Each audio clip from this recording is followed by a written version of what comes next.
சங்கை வச்சு வழிபாடு செய்கிறத பார்த்துருப்பீங்க. அந்த சங்குனால் என்னென்ன பலன்கள் கிடைக்குன்றத பார்க்கலாம். சில பேர் வீட்டில் வலம்புரி சங்கை வச்சு வழிபாடு செய்கிறத பார்த்துருப்பீங்க. அந்த வலம்புரி சங்கில் சில பேர் பால் ஊற்றி வழிபாடு செய்வாங்க, சில பேர் தண்ணீர் ஊற்றி வழிபாடு செய்வாங்க.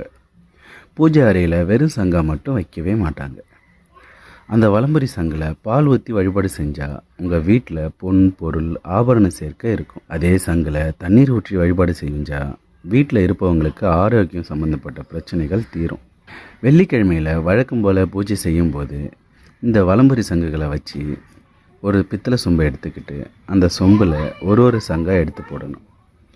அப்படி போட்டதுக்கப்புறம் இருக்கிற தண்ணியை எடுத்து வீட்டில் தெளிக்கும்போது வீட்டில் இருக்கிற வாஸ்து தோஷங்கள் நீங்கி வீட்டில் இருக்கவங்க எல்லாரும் ஆரோக்கியமாக இருப்பாங்கன்றது ஐதீகம். இந்த பூஜையை எப்படி முறையாக பண்ணணுன்னுட்டு ஏற்கனவே ஒரு வீடியோ போட்டிருக்கோம்.